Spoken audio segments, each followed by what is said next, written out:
हूं, ये घड़ा आप संभालना। मंदोदरी संभालने लगी। एक दिन रात्रि को मंदोदरी को प्यास लगी। उस घड़े के रक्त को पानी समझकर धोखे से मंदोदरी ने पी लिया। और मंदोदरी ने जब संतों का वो तेज पिया, रक्त पिया, तो मंदोदरी गर्भवती हो गई। मंदोदरी ने देखा मैं गर्भवती हूं, तो रावण से प्रार्थना करी कि आप जरा गर्ज ना करिए, क्योंकि रावण गरजता था ना तो गर्भवती नारियों के गर्भ गिर जाते थे। तो रावण गरजा तो मंदोदरी का गर्भ गिरा, तो मंदोदरी ने निकाल के उसी घड़े में डाल दिया, मुंह बंद करके रख दिया। तब रावण को याद आया कि मैंने तुझे घड़ा दिया था, कहाँ है? बोली ये रखा। रावण ले गया वो घड़ा और ले जाकर जनक की जमीन में गड्ढा खोद के गाड़ दिया। अब वो घड़े में जो मंदोदरी का महीने 2 महीने का जो गर्भ था वो घड़े में था, उसका पालन पृथ्वी माँ ने करना शुरू कर दिया। पृथ्वी ने अपने गर्भ में रख लिया। और जब वो पक्का, अच्छा ये रावण ने खून क्यों गाड़ा था? कारण था क्योंकि रावण जनक से डरता था, क्योंकि जनक बड़े सत्यवादी राजा थे। यदि श्राप दे देते तो रावण मर जाता। तो रावण को लगा कि संतों को मार के उनका रक्त इसकी जमीन में गड़ाऊंगा तो इनके नगर में पानी नहीं बरसेगा, फिर ये प्रजा प्यास से तड़पेगी, फिर राजा को श्राप देके भस्म कर देगी, तो मैं कब्जा कर लूंगा। पहले का राजा ना दूसरे राजाओं पर कब्जा करने की सोचता ही रहता था, ऐसा रावण भी था। जैसे आज चाइना बढ़ता जा रहा ना, ये चाइना की स्थिति का रावण भी था। ये सबको अपना गुलाम बनाना चाहता था।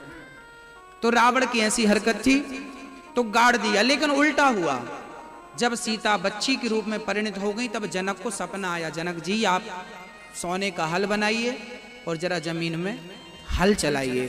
सोने के हल को चलाया तो घड़ा टूटा और एक रोती कन्या पैदा भई, नाम था सीता। तो मंदोदरी के गर्भ में थी तो मंदोदरी की पुत्री, पृथ्वी के गर्भ में थी तो पृथ्वी की पुत्री, और जनक ने लालन पालन किया तो जनक नंदिनी कहलाई सीता मैया। रावण को पता था कि सीता मेरी बेटी है, इसलिए रावण ने सीता को चुराया था, लेकिन गंदी निगाहों से नहीं चुराया था। रावण का पुतला जलाना तो मैं मानता हूं कि गलत है। रावण गलत आदमी नहीं था, मैं रावण का पक्ष नहीं ले रहा हूं, लेकिन मैं एक सच्चाई से आपको अवगत करा रहा हूं। रावण यदि बुरा था तो रावण सीता को जब ले गया था चुरा के, फिर सीता की अग्नि परीक्षा ली गई थी, तो सीता उस अग्नि परीक्षा में पवित्र थी कि अपवित्र? आप बताओ। पवित्र थी। अग्नि परीक्षा ली थी राम जी ने कि तुम परपुरुष के पास रहकर आई हो, पहले अग्नि स्नान करो, तो अग्नि ने जलाया, एक रोम तक नहीं जलाया, पवित्र थी। अब बताइए, राम जी ने रावण को मारा, ये तो राम का पौरुष था, राम का बल था। राम ने रावण को मारा, ये तो राम का बल था, लेकिन रावण के घर से सीता पवित्र आई, ये रावण की मर्यादा थी। उस रावण ने अपनी मर्यादा का उल्लंघन नहीं किया था। पहले की सीता रावण के घर में भी सुरक्षित थी, और आज की सीता पुलिस स्टेशन में सुरक्षित नहीं, रेलवे स्टेशन में सुरक्षित नहीं, गली में सुरक्षित नहीं, क्या कहें घर में सुरक्षित नहीं, और की क्या कहें। आज की सीता तो माँ के पेट में भी सुरक्षित नहीं है। मम्मी तो यहाँ से भी निकाल के फेंक देती, हमें बेटी नहीं चाहिए। तो बताओ, तब का रावण खतरनाक था कि आज का?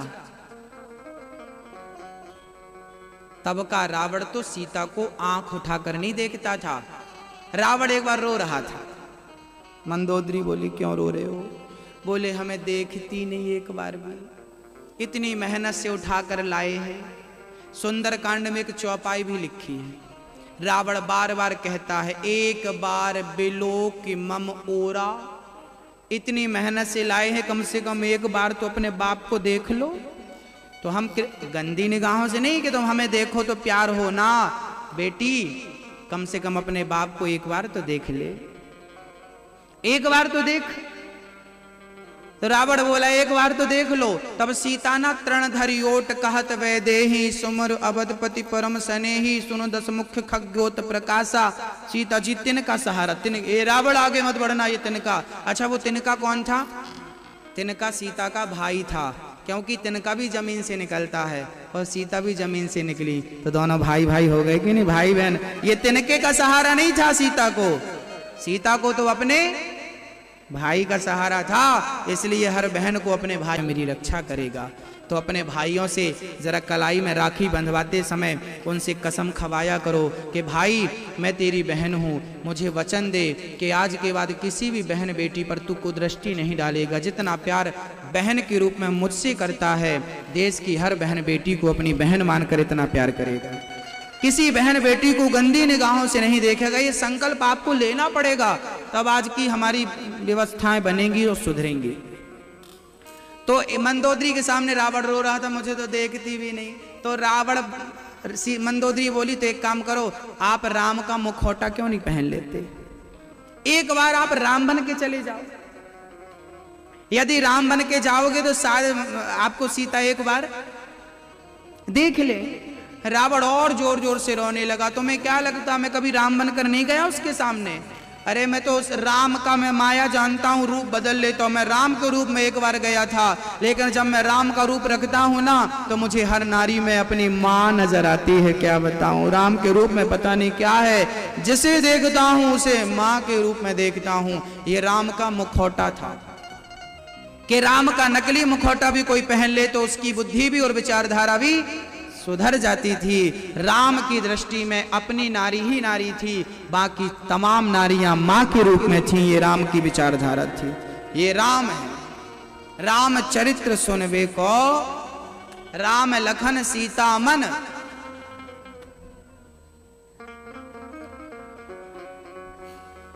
रामचरितमानस में लिखा है कि जो अपना कल्याण चाहता है पर नारी को ना देखे। पुरुषों को चाहिए कि नारियों को देखना छोड़ दें, नारियों को चाहिए पुरुषों को। महाराज जी देखना, वही मार्केट जाते हैं तो देखना तो हो ही जाता है, और आप कह रहे देखो मत, तो क्या करें? बोले पट्टी बांध कर जाएं आंखों में। बोले पट्टी बांधने की जरूरत नहीं है। फिर क्या? बोले केवल विचारधारा बदलने की जरूरत है। हाँ, स्कूल में पढ़ाया जाता है समकोण षटकोण, समकोण और षटकोण की उतनी आवश्यकता नहीं होती जितनी दृष्टिकोण की आवश्यकता होती है, पर वो दृष्टिकोण किसी स्कूल में नहीं पढ़ाया जाता। क्या चाहिए? बोले दृष्टिकोण चाहिए, देखने का नजरिया चाहिए। क्या नजरिया हो वो मैं आपको बताता हूं। नारी को देखना बुरा नहीं है, लेकिन कैसे? हमारे संत और शास्त्र कहते हैं देखो भालो तको मत। देखना बुरा नहीं है, ताकना बुरा है। देखो भालो तको मत, खाओ पियो छको मत, चलो फिरो थको मत, बोलो चालो बको मत। तो देखना बुरा नहीं है, क्या है? ताकना। और आजकल के बच्चे देखते नहीं है, ताकते हैं।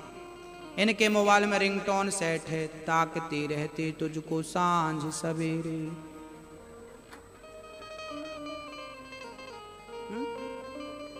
आजकल के बच्चों ने रिंगटोन बना रखे हैं। तो भैया शास्त्र कहते हैं देखो पर ताको मत।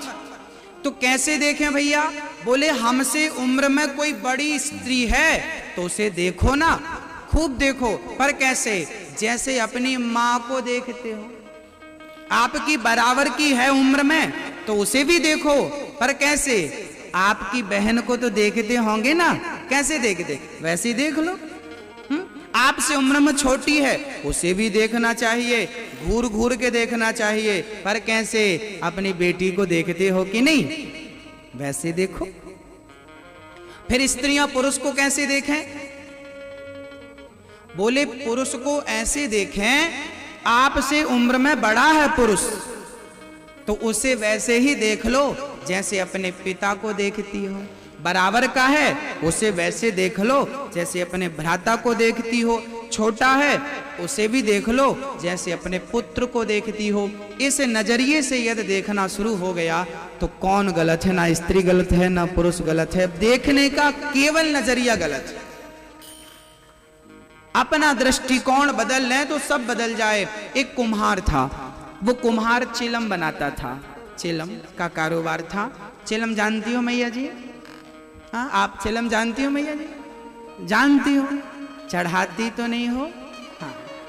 एक कुम्हार था, उसका काम था चिलम बनाने का, और वो अपना परिवार चिलम के पैसे से बोले समय गर्मी का आ रहा है, घड़ा बना, और जब घड़ा बनाएगा तो खूब पैसे मिलेंगे। कुम्हार ने घड़ा बनाया, पकाया, सुखाया और बाजार में बेचा। किसी यात्री ने घड़े को खरीदा और जाकर के पानी भरा, और किसी मुसाफिर ने पानी पीकर प्यास बुझाई तो कहा कि भाई कितना शीतल जल तुमने पिलाया, अपार शांति मिल गई, आनंद आ गया इस जल को पीकर। तब उस मिट्टी से आवाज आ गई जिस मिट्टी का घड़ा बना था। उस मिट्टी ने कहा, कुम्हार तेरे विचार बदले, मेरी तो जिंदगी बदल गई। क्यों? क्योंकि तू मुझे चिलम बना दिया होता तो मैं भी जलती, जो इसे पीता वो भी जलता। तूने मुझे घड़ा बना दिया, मैं भी ठंडा हूँ, जो इसका जल पीता है वो भी शीतलता को प्राप्त होता है। तेरे विचार बदले थे, मेरी पूरी जिंदगी बदल गई। तो जिंदगी बदलना हो तो अपना केवल विचार बदलना होगा। दृष्टि बदलेंगे तो सृष्टि अपने आप बदल जाएगी। सृष्टि बदलने निकलेंगे तो कुछ नहीं बदलने वाला। दर्पण में आपका चित्र देखो तो यदि उसमें कोई काला काला दाग लगा है तो दर्पण का हटाओगे कि पहले यहाँ का हटाओगे तो उसका अपने आप हट जाएगा, और उसका हटाने चलोगे तो हाँ, तो संसार तो आपका प्रतिबिंब है। संसार तो दर्पण है। जब अपने आप को बदलेंगे तो संसार अपने आप बदल जाएगा। हम अपने आप को बदलते नहीं और चिल्लाते रहते हैं कलयुग है। महाराज घोर कलयुग है। कौन सा युग चल रहा है ये मैया जी? हाँ, कौन सा युग चल रहा है ये? एक बार और बता दो, हमें नहीं पता। सही बताओ, कलयुग चल रहा है ये? हाँ? ये कौन सा युग चल रहा है? कितने युग होते हैं आप सुन रही हो मैया जी हम जो कह रहे हैं? हाँ, 4 युग होते हैं। कौन कौन से? सतयुग, त्रेता युग, द्वापर युग, कलयुग। ये चारों युग 24 घंटे में 4 चक्कर लगाते हैं। चारों युग एक एक चक्कर 24 घंटे में लगाते हैं। 24 घंटे, सवेरे 6 बजे से लेके दूसरे दिन के 6 बजे तक। तो भैया कितना चक्कर हो गया? एक एक चक्कर। आप कह रहे हो, लोग ना दुहाई देते हैं, महाराज जी कलयुग है, कलयुग। कोई कलयुग नहीं है, बदनाम मत करो कलयुग को। कलयुग बहुत बढ़िया युग है, आपने बदनाम किया कलयुग को। कलयुग जैसा कोई युग नहीं। वैसे ये कलयुग नहीं चल रहा। 4 युग होते हैं और चारों का टाइम होता है। कौन से टाइम पर कौन सा युग चलता है मैं आपको क्लियर समझाऊं, आप बहुत ध्यान पूर्वक सुनेंगे तो समझ में आएगा। आप बताता हूं कि कलयुग कब चलता है, सतयुग कब चलता है, द्वापर कब। सवेरे 4 बजे से लेके सवेरे के 9 बजे तक, सुबह प्रातः काल 4 बजे से सुबह के 9 बजे तक कौन सा युग चलता है? सतयुग चलता है। क्योंकि कितना भी शराबी हो, कितना भी बिगड़ा इंसान हो, इस समय वो अच्छी बातें करता है, उसकी बुद्धि इस समय अच्छी होती है। आपने देखा होगा दुष्ट से दुष्ट आदमी, अच्छा सवेरे बड़ी शांति, बड़ी ठंडक, बड़ी गर्मी के मौसम में भी सवेरे ठंडक होती है, शीतलता होती है, सुख मिलता है, सुकून मिलता है। कितने बजे से? शाम को, रात्रि को, प्रातः काल भोर के 4 से लेकर ब्रह्म मुहूर्त के 4 से लेकर 9 बजे तक। कौन सा युग है मेरी माँ? सतयुग है। इसके बाद 9 बजे के बाद से 10 बजे से लेकर शाम को 4 बजे तक कौन सा युग चालू हुआ? त्रेता युग। क्योंकि त्रेता में राम जी कहां गए थे? वनवास। तो आप भी, आपके पति लोग भी सवेरे 9-10 बजे वनवास चले जाते कि नहीं? दिन भर का वनवास होता है, काम धाम के लिए निकलते हैं तो क्या होता है? हमारी माताएं जो काम धाम करती हैं वो भी वनवास में चली जाती हैं। शिक्षक हैं आप लोग, पढ़ाते लिखाते हैं, तो वो वनवास ही एक प्रकार का है कि नहीं? तो क्या होता है आपका? फिर वहां कर्म होता है, काम करो काम करो काम। ये कौन सा युग चल रहा है? जहां आपका कर्म आपके साथ है, वो कौन सा युग है? वो त्रेता युग है। शाम को 5 बजे से रात के 8 बजे तक कौन सा युग है? द्वापर। इस युग में क्या हुआ था? इस युग में भगवान गोपियों के संग, आपने देखा होगा शाम को ना 5 बजे जब आपका पति लौट कर आता होगा ना, जब शाम को आपका पति आता होगा तो शाम को 5 बजे से लेकर रात को 8 बजे तक पिता अपने बच्चों के साथ टाइम बिताता है। प्रेम की बातें होती हैं, पत्नी बैठी है, पति बैठा है, माँ बैठी है, सब वार्तालाप करते हैं। प्रेम भरी बातें शाम को ही होती है ना, समय निकाल के, हाँ या ना? होती हैं। कभी कभी पिताजी आओ बच्चे के साथ, शाम को मैंने देखा बहुत सारे पिता अपने बच्चों के साथ क्रिकेट खेलते हैं, तो चिड़िया बल्ला चल रहा है, ये खेल रहे हैं, चलो बेटा कबड्डी, कभी पिता ने पीठ में बिठा लिया और बैल बन के, घोड़ा बन के पिता चल रहा है। ये सब नजारा शाम को ही मिलता है कि सवेरे? शाम को, क्योंकि ये लीला भगवान ने कब रची? कब रची? कब रची? ये द्वापर युग में रची भगवान श्री कृष्ण ने। तो ये कौन सा युग चल रहा है? जहां प्रेम की अधिकता हो वहां कौन सा युग है? और रात को 9 बजे से लेकर 3 बजे रात तक जहां व्यक्ति सिर्फ भोग भोगना चाहता है, अब वहां चालू हुआ ये कलयुग। याद रखना, जब आपके हृदय में, अब इसका एक दूसरा पहलू सुन लीजिए, जब आपके हृदय में धर्म जागता है तब मान लेना कि धर्म जागता है तो आप सतयुग में पहुंच जाते हैं। जब आपके हृदय में कर्म जागता है, कर्म करो, तब आपके जीवन में त्रेता युग आ जाता है। जब आपके हृदय में प्रेम जागता है तब द्वापर युग आता है। और जब आपके हृदय में वासना जागती है भोग की, तब कलयुग सवार हो जाता है। ये कलयुग का, ये सतयुग का, ये द्वापर का परिचय। ये मत गाना गाया करो कलयुग चल रहा है, अरे तो सतयुग चलाओ, द्वापर चलाओ, कीर्तन करो। जिसके घर में रोज कीर्तन होता है, रोज कथा होती है, वहां कलयुग की परछाई भी प्रवेश नहीं करती।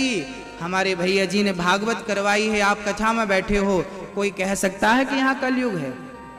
कलयुग तो बाहर रोड के उस तरफ होगा, यहां नहीं आएगा। जहां राम नाम है वहां कलयुग नहीं है। परीक्षित ने कहा था कलयुग को रहने के 4 कमरे हैं। कलयुग ने बोला था महाराज मैं 4 जगह रहूंगा। कलयुग कहां कहां रहता है?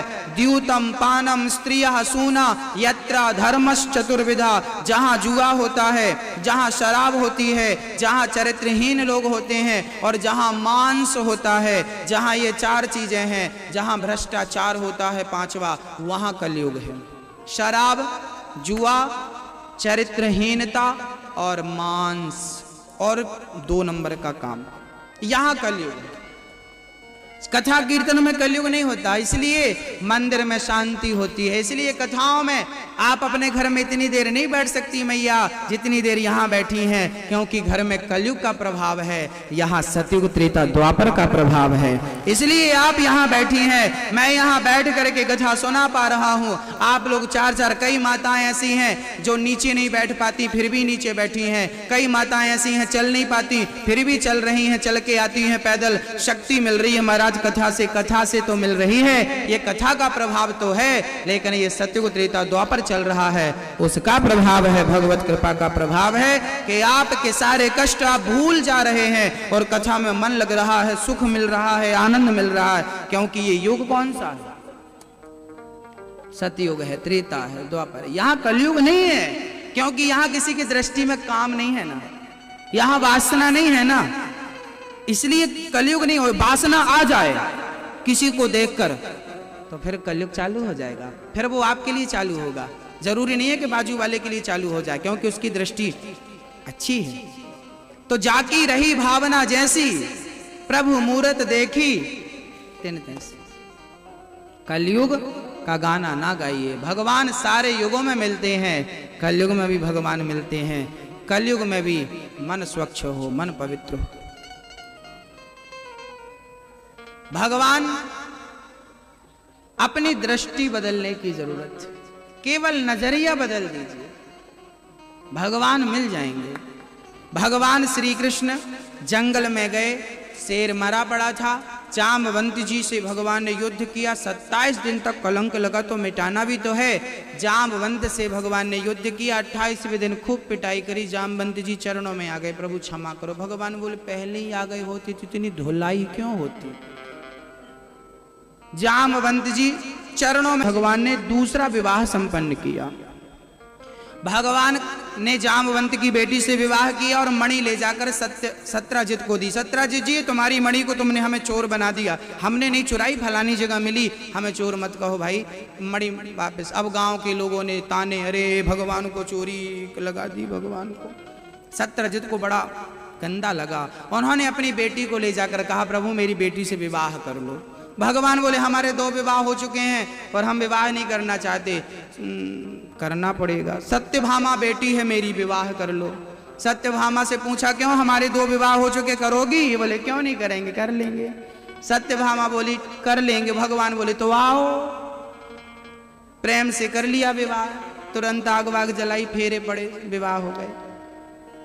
एक दिन अर्जुन के साथ भगवान गए, तीसरा विवाह सत्यभामा से। एक दिन भगवान अर्जुन के साथ जा रहे थे तो यमुना के किनारे एक सांवली सी लड़की बैठी थी। भगवान को देखकर चरणों में गिर पड़ी। अरे देवी कौन हो तुम? हम यमुना हैं। क्या चाहती हो? बोले कृष्ण से विवाह करना चाहती हैं। अर्जुन दौड़े दौड़े गए, प्रभु आपकी पत्नी आगे है। आगे? मेरी तो 3 पीछे हैं घर पर। नहीं ये चौथी होने वाली। कौन है? ये यमुना है। कौन हो देवी? मैं सूर्य की बेटी हूँ, यमराज की बहन हूँ। अर्जुन डरे, भगवान नहीं करेंगे तो यमराज ले जाएंगे। शनि की बहन हूँ। अब देखो पावर दिखा रही है यमुना जी। मेरे भाई कौन है, सुन रहे हो? मना बस करो तुम, हम लगवाते हैं शनि को पीछे। यमुना जी के 2 भाई हैं, एक यमराज एक शनि महाराज, सगे भाई हैं। इसलिए दीपावली के बाद जो भाई दूज आती है, उस भाई दूज को बहन भाई हाथ पकड़ के मथुरा के विश्राम घाट में जो भाई बहन डुबकी लगाते हैं यमुना में, वो कभी यमदूत के बंधन में नहीं बंधते, ऐसा शास्त्रों में वर्णन है। यमदूतिया भाई दूज कहते हैं उसको। दीपावली के बाद जो द्वितीया आती है भाई दूज, उसकी बड़ी महिमा है। यमुना जी से विवाह कर लिया, ठीक है भैया तुम डरारी हो तो कर लेते। अच्छा भगवान श्री कृष्ण के फिर साले कौन हो गए? एक सज्जन बोले महाराज हमें शनि परेशान कर रहा। हमने कहा तुम जीजा जी के पास क्यों नहीं जाते? जीजा जी कौन? हमने कहा शनि के जीजा कृष्ण। तो तुम जीजा को खुश कर लो तो साला तो पीछे पीछे घूमेगा। हाँ, शनि महाराज 2 लोगों को कभी नहीं परेशान करते, जो हनुमान जी की पूजा करता है उसको, और जो भगवान कृष्ण का उपासक है उसको शनि की दशा नहीं, शनि की कृपा प्राप्त होती है उसको, जो भगवान की। कितने ग्रह होते हैं? 9 ग्रह होते हैं। एक 10वां ग्रह भी होता है जिसको कहते हैं अनुग्रह। यदि भगवान का अनुग्रह हम पर है तो 9 की 9 ग्रह बाल भी वांका नहीं कर सकते। बस परमात्मा का अनुग्रह होना चाहिए। भगवान का हाथ हो तो राहु केतु मंगल और क्या बिगाड़े कोई। कृपा इनकी हो, कोई परेशानी नहीं। तो जीजा जी ये हैं, साले साहब वो हैं, तो जीजा खुश तो साला। 4था विवाह यमुना जी से संपन्न हुआ। 5वां विवाह भगवान का हुआ है उज्जैन में, मित्रविंदा नाम की कन्या से। पढ़ने गए थे तभी एक लड़की पसंद आ गई थी। बोले अभी तो बच्चे हैं, बड़े होंगे तो देखेंगे। तब तक वो कुंवारी बैठी रही मित्रविंदा। करेंगे तो आपसे विवाह करेंगे। संदेशा वंदेशा पहुंचाया। भगवान बोले राम राम, बूढ़ी ना हो जाए तो कर लो। भगवान दौड़े दौड़े गए और ले आए उसको। हाँ अच्छा, भगवान की भी ना बड़ी। सुदामा जी कह रहे हैं तुम्हारी कितनी पत्नियां हैं? कन्हैया बैठी तो हैं सामने, गिन लो गिनते बने तो। बाजार लगी थी पूरी। सुदामा गिनने बैठे, महाराज ये तो हजारों हैं। तो 16,108 ऐसी हो गई। अरे लाला तेने बुलायो ना मोकू शादी में? कन्हैया बोले सुदामा शादी की तारीख पक्की होती तो इनवाइट करते हम, सब इमरजेंसी केस है, ले के भागना पड़ा है। कोई मंडप मंडप तक नहीं गड़ा एक के में भी, यूं ही मित्रविंदा से 5वां विवाह संपन्न हुआ। कौशल देश में भगवान का सत्या नाम की कन्या से विवाह हुआ। 7 बैलों को एक साथ नाथ करके भगवान ने विवाह किया थी। भद्रा नाम की कन्या से भगवान का 7वां विवाह हुआ। 8वां विवाह भगवान का मध्य प्रदेश में लक्ष्मणा के संग हुआ। ये भगवान के 8 विवाह संपन्न हुए। भौमासुर नाम का एक दैत्य था जिसने 16,100 कन्याओं को बंदी बना रखा था। सारी कन्याएं तड़प रही थीं। भगवान ने चढ़ाई कर दी और भौमासुर को युद्ध में परास्त करके कन्याओं को छोड़ा। देवियों, किराया खर्चा हमसे लो और अपने अपने घर को जाओ। देवियां बोली, श्याम सुंदर, अब हमारा पिता हमें स्वीकार नहीं करेगा, कहेगा तुम पर पुरुष के पास रहकर आई हो, तुम्हें कौन स्वीकार करेगा। कन्हैया, अब आप हमसे विवाह कर लो। भगवान बोले, राम राम, 2-4 होती तो हम सोच लेते, जैसी 8 वैसी 12, पर तुम पूरी 16,100 हो, इतने तो घर भी नहीं हमारे पास। कन्हैया, फिर हम एक काम करो, फिर रस्सी दे दो। रस्सी क्या करोगे? बोले, फंदा बना के झूल जाएंगे, या तो फिर गोली दे दो हमें सैल फांस के, हम मर जाएं। भगवान बोले, तो फिर मरो मत, दरबार में बंसी वाले के दुख दर्द मिटाए जाते हैं, दुनिया के सताए लोग यहाँ सीने से लगाए जाते हैं। भगवान ने कहा, अब तुम्हें कोई नहीं अपनाएगा, मैं अपनाऊंगा। जिन नारियों को लोग देखना पसंद नहीं करते थे, उन नारियों से विवाह करके सम्मान के साथ उन्हें जीने का अधिकार दिया है परमात्मा ने। लोग कहते हैं भगवान ने इतने विवाह कर लिए। अरे भगवान ने ऐसी थोड़ी कर लिए, वो नारियां मर रही थीं, सम्मान कोई कर नहीं रहा था, तो उन्हें अपना मान करके स्वीकार कर लेने में क्या नुकसान है। यदि भगवान ने स्वीकार किया तो फिर आम आदमी को तो स्वीकार करना पड़ेगा। इसलिए भगवान ने उनकी रक्षा की है। भगवान कोई भोगी नहीं थे कि वासनाओं की पूर्ति के लिए उन्होंने इतने विवाह कर रखे। भगवान कृष्ण तो ब्रह्मचारी थे। इतने विवाह होने के बाद भी दुर्वासा जी एक बार गए गोपियों के पास, गोपियों से कहा कि हमें भोजन लाओ। यमुना के उस पार बैठ गए दुर्वासा जी। गोपियां थाल भर भर के जाने लगी, महाराज नदी यमुना है, कैसे आए? तो कह दो यमुना से कि यदि दुर्वासा ने कभी दूबा के सिवा कुछ नहीं खाया तो यमुना रास्ता दे दो। यमुना रास्ता दी और सारी गोपियां दौड़ी दौड़ी आई और बाबा जी को खूब खिलाया, जबकि दुर्वासा 56 भोग खा रहे थे। और उन्होंने कहा कि दुर्वासा ने कभी दूबा के सिवा कुछ ना खाया हो तो रास्ता दे दो। यमुना ने रास्ता दे दिया। अब जाने लगी, बोली अब कैसे जाएं? तो गोपियों से दुर्वासा जी ने कहा, जाओ यमुना से कह दो कि कृष्ण यदि ब्रह्मचारी है तो यमुना जी हमें रास्ता दे दो। यमुना ने रास्ता दे दिया। गोपियां बोली, ये यमुना झूठी है, काहे का ब्रह्मचारी? 16,108 विवाह और हर रानी के 10 बेटे और 1 बेटी। 16,108 तो बिटियां थी भगवान की, बेटी और बेटे इतने सब 16,108 में सबके 10-10 बेटे थे। तो ये काहे के ब्रह्मचारी? यमुना झूठी, तुम झूठ बोल रही हो। तब दुर्वासा जी ने कहा, देवियों यमुना झूठ नहीं कह रही है, भगवान ब्रह्मचारी हैं। जो व्यक्ति भोगों के पीछे पड़ जाए वो भोगी है, और जो भोगों में रहता हुआ भी अपने मन को पवित्र रखे, बुद्धि को पवित्र रखे, वो योगेश्वर है, वो योगियों का योगी है। यत्र योगेश्वरः कृष्णो यत्र पार्थो धनुर्धरः। कृष्ण जी योगियों के भी योगी हैं। तो कृष्ण में ये भाव नहीं हमें बनाना चाहिए कि उन्होंने इतने विवाह किए तो क्या ना, वो हमारी और आपकी तरह भोगी नहीं थे, परमात्मा थे, परब्रह्म थे। नदी गंगा में हजारों नाले मिल रहे हैं तो क्या गंगा की पवित्रता भंग हो गई? बताइए, नहीं ना। भगवान गंगा की तरह है। जैसे नाले का जल मिल रहा है पर गंगा का कुछ बिगाड़ ना पाए, आज भी उसका जल अमर है, ऐसे भगवान सब के बीच में रहकर भी भगवान परे हैं इन सारी चीजों से। भगवान ने भौमासुर को मारा, द्वारिका में ले जाकर भगवान ने कन्याओं से विवाह किया। एक दिन रुक्मणी से भगवान कह रहे थे, रुक्मणी तुमने हमसे गलत विवाह कर लिया, तुमने शिशुपाल से किया होता तो जिंदगी बल्ले बल्ले हो जाती, हम तो तुम्हें ले ले भटक रहे हैं। रुक्मणी मूर्छित होकर गिर पड़ी, प्रभु दोबारा मत कहना, हम तो आपके संग खुश हैं।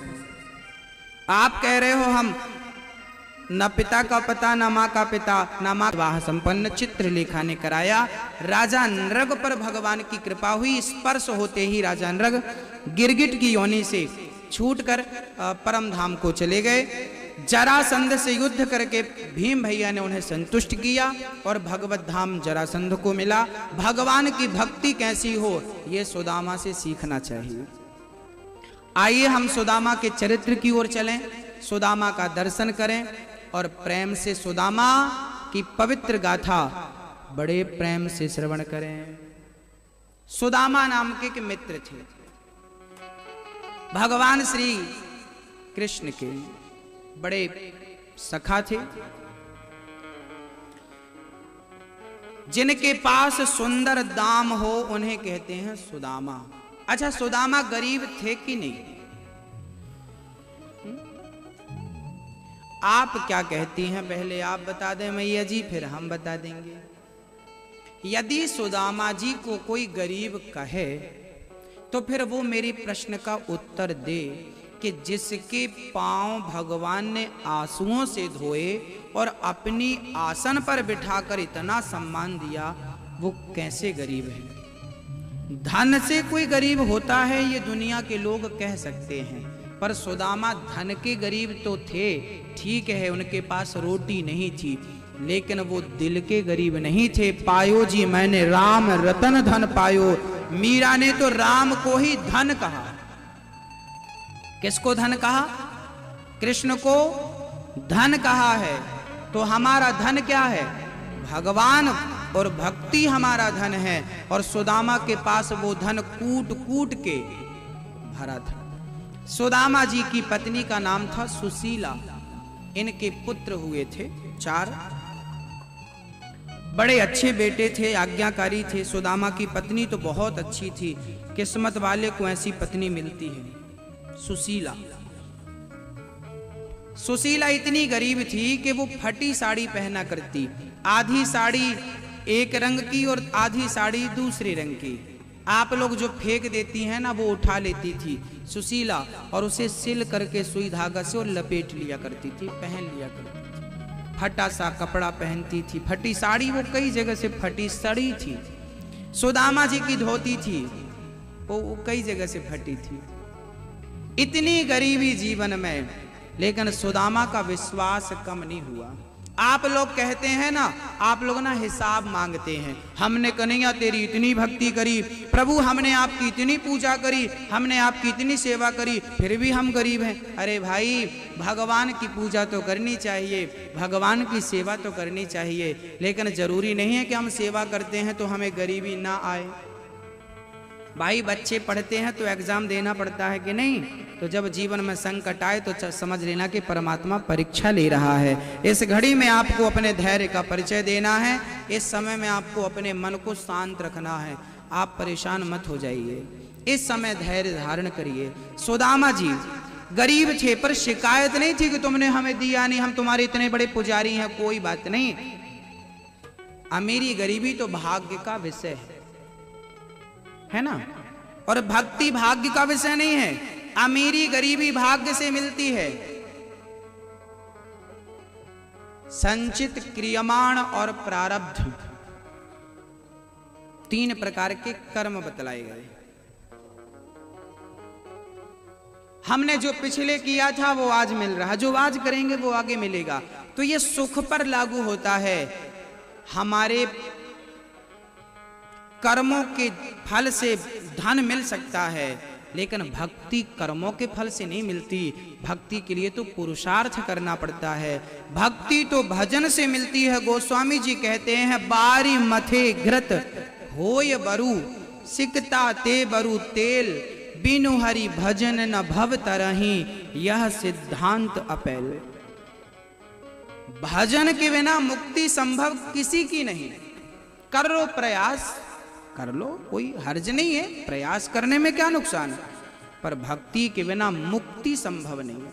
सुदामा जानते थे, जीवन को भक्ति में लगाते थे। एक दिन सुदामा जी को कुछ भिक्षा मिल गई, तो जब वो भिक्षा लेकर आ रहे थे तब उनके हाथ किसी 2 सांड आ पड़ी। चावल मिले थे, वो गिर पड़े तो गाय आ गई और गाय उन चावलों को खाने लगी। सुदामा जी बोले कोई बात नहीं, इस दाने में इसका नाम लिखा था, आज जैसी हरि की इच्छा। शिकायत नहीं करी कि 4 दिन से मैं भूखा हूं और वो भी तूने गाय को खिला दिया ना, ऐसी शिकायत हम लोग कर सकते हैं, सुदामा ने नहीं। सुदामा जब घर गए तो उन्होंने अपनी झोली झड़ाई, और जब झोली झड़ाई तो उसमें से केवल 1 दाना निकला चावल का, 1 दाना। जानते हो क्या किया सुदामा ने? वो 1 दाना लिया और सुदामा जी ने उस 1 दाने को पकाया, और 1 दाने को पकाकर तुलसी के पत्ते पे रखा और गोविंद के श्री चरणों में समर्पित कर दिया। कन्हैया, आज मेरे पास 56 भोग नहीं है, 1 दाना है, वो भी तेरे लिए। सुदामा 4 दिन से भूखे थे, पत्नी 4 दिन से भूखी, बच्चे चिल्ला रहे थे माँ भूख लगी है, माँ भूख लगी है, रोटी दे दो। पर सुदामा की गरीबी, पानी पी करके पत्नी और बच्चे रहते हैं, 1 दाना मिला, वो भी ना पत्नी के लिए ना बच्चों के लिए, वो भी कृष्ण के लिए। भगवान देखना ये चाहते हैं कि आप मेरे से प्रेम कितना। ये सुदामा की गरीबी नहीं थी, ये सुदामा की परीक्षा थी। यदि जीवन में इतना संकट ना आता, इतनी परीक्षा ना होती, तो क्या सुदामा को आप जानते? क्या सुदामा को मैं जानता? क्या आज उनकी कथा में सुना रहा होता? भक्तों, गोल्ड जब गंदा होता है ना, तो शुद्ध करने के लिए उसे भट्टी पे ही डाला जाता है। ऐसे ही जब परमात्मा आपको जब आपके जीवन में कष्ट आए तो समझ लेना कि भगवान तपस्या की भट्टी में डालकर हमें तपाना चाह रहे हैं, क्योंकि जब तपेंगे तब निखर करके सामने आएंगे। सुदामा तप रहे हैं। एक बार हवा चली तो सुदामा की पूरी पर्णकुटी, घास की कुटिया उड़ गई। पेड़ के नीचे सुदामा की पत्नी और बच्चे चले गए, रहने लगे। उस हाल में देखिए जरा, जिसका रहने का घर ना हो, जिसके पास पहनने को कपड़ा, रोटी कपड़ा और मकान आप कहते हैं हमारी जरूरत है। हमारी जरूरत क्या है? रोटी कपड़ा और मकान। लेकिन सुदामा के जीवन में इन तीनों का अभाव था। रोटी भी नहीं थी, कपड़ा भी नहीं था, मकान भी नहीं था। लेकिन इस हाल में सुदामा ने क्या किया? एक आदमी कह रहे थे भूखे भजन न होए गोपाला, ले लो अपनी कंठी। ये 3rd क्वालिटी का भक्त है, जो कहता है कि भूखे भजन ना, ये 3rd क्वालिटी का है। सुदामा ने कभी ये नहीं कहा कि अब कन्हैया 4 दिन से कुछ नहीं बना, अब तुम्हारी भक्ति तुम रखो, अब तुमसे तुम्हारी भक्ति नहीं होगी ना। एक शिकायत नहीं। अरे जितना उसने दे रखा है क्या वो कम है? ये मानव का चोला दे रखा है, आत्म कल्याण करने का समय दे रखा है। कल मैंने सुनाया था, मरने लगोगे तो 1-1 मिनट के लिए रोगे। क्या वो 1 मिनट आज जानते हो 1 मिनट की कीमत क्या है? जो आदमी हॉस्पिटल में मर रहा है ना, जिसको 2 अटैक आ गए हैं, तीसरा बाकी आने वाला है, उससे जाकर पूछो कि भैया 5 मिनट की कीमत कितनी होती है। आपके पास समय भरपूर है, इसलिए हमें कोई वैल्यू नहीं, कोई कीमत, जानने समय सो मस्ती करो। सुदामा के जीवन में इतना अभाव था, पर धन्य है सुदामा, एक शिकायत नहीं निकली। कन्हैया तुमने ऐसा नहीं दिया था। शिकायत क्या करें? हाँ? किसी ने कहा कि जब होठों पे हंसी दी ईश्वर ने, तब क्या तुमने उसका धन्यवाद दिया? जब होठों पे हंसी आई तो धन्यवाद नहीं दिया, तो आंखों में आंसू आए, तो शिकायत क्यों? जब हंसी का धन्यवाद नहीं दे सके ईश्वर को, तो आंसुओं की शिकायत क्यों करते हो? हम कौन होते हैं शिकायत करने वाले ईश्वर से? मत करो।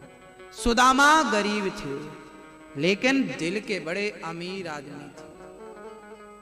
कृष्ण कृष्ण कृष्ण कृष्ण दाना चावल का रखकर सुशीला को बोला, सुशीला कहते, सुदामा कहते प्रेम से, सुशीले ए सुशीले आओ। ये चावल ने सुदामा की तुलसी के पत्ते से वो चावल का दाना भगवान ने भाव से उठा लिया और अपने मुख में रख लिया। कहा जाता है कि भगवान ने उस एक दाने को खाकर डकार ले ली और पूरी सृष्टि के जीव जंतुओं का सबका पेट भर गया भगवान के उस एक दाने से। सुदामा का एक दाना पेट भर गया। सुदामा जी महाराज आज बैठे भजन कर रहे थे, सवेरे सवेरे नदी में स्नान करने गए, तभी आज भगवान द्वारिकाधीश द्वारिका में बैठे सुदामा के इस दृश्य को देखकर रो पड़े और भगवान को रोता देख रुक्मणी ने पूछा, प्रभु क्या हुआ? मत पूछो रुक्मणी क्या हुआ, 4 दिन से चूल्हा नहीं जला, एक दाना मिला वो भी मुझे दे दिया। कौन है ये भक्त? बोले सुदामा। रुक्मणी बोली तो उसकी गरीबी आप दूर क्यों नहीं कर देते? बोले मैं तो चाहता हूं गरीबी दूर करना, पर वो आता ही नहीं। मैं तो बुलाता हूं कि आ मेरे दरबार में। याद रखना भक्तों, भगवान की एक शर्त है, तुम्हें एक बार उन्हें पुकारना पड़ेगा, भाव से पुकारना पड़ेगा। एक बार चलकर दरबार में पहुंचना पड़ेगा बिहारी जी के, एक बार कहना पड़ेगा कन्हैया मैं तेरा हो चुका हूं, अब मेरी मति गति तू जान, मेरा हानि लाभ तू जान, मेरा जन्म मरण तू जान, सब कुछ तेरा। सुदामा की स्थिति देखकर द्वारिकाधीश रो पड़े। सुशीला की आंखों में रुक्मणी भी रो पड़ी भगवान को देखकर। द्वारिकाधीश वहां रो रहा है अपने भक्त को देखकर और भक्त कृष्ण कृष्ण कृष्ण कृष्ण जप रहा। लोग कहते हैं ना कि भगवान रोता नहीं, अरे भाई भक्त के लिए भगवान भी रोते हैं। स्वाम भगवान रो रहे हैं। आज ब्राह्मण का रूप धारण किया और सुशीला के घर आ गए। बहन मैया भिक्षाम देही, हमें भिक्षा दे दो माँ।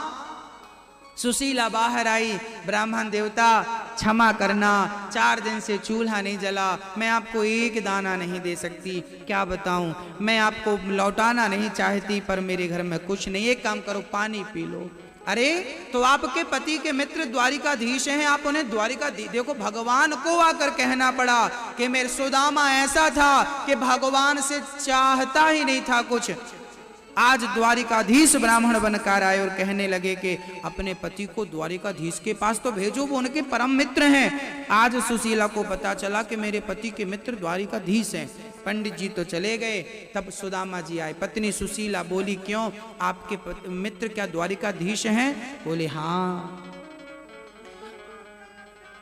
अच्छा, सुदामा जी के पास एक पीतांबर था, ये पीतांबर गले पर डालने वाला, वो सुदामा जी ना भगवान के पास रखा करते थे, बहुत संभालते थे उसको ना देखकर अपनी आंखों से लगाते थे, उसे चूमते रहा करते थे, उसे हृदय ऐसे लगाते थे। सुशीला देखती तो थी पर आज तक समझ नहीं पाई कि इस कपड़े से इन्हें इतना प्यार क्यों है। तो आज सुशीला ने पूछा, स्वामी जी एक बात बताओ, ये जो भगवान के मंदिर में आपने ये जो पीतांबर रख रखा है, ये पीतांबर क्या है, मुझे समझाओ। तब सुदामा ने कहा कि जब हम उज्जैन में पढ़ते थे ना, तो हमारे कृष्ण ने एक दिन देखा, ठंडी का मौसम था, मैं ठिठुर रहा था, मेरे पास वस्त्र नहीं था, तो मेरे कृष्ण ने अपना पीतांबर मुझे उड़ा दिया था, मेरी सर्दी दूर हो गई और दूसरे दिन मैंने वो पीतांबर वापस किया। कन्हैया तेरा पीतांबर मैंने धुल के दिया है। कन्हैया बोले मित्र तू अपने पास रखिए, मैंने तुझे दे दिया।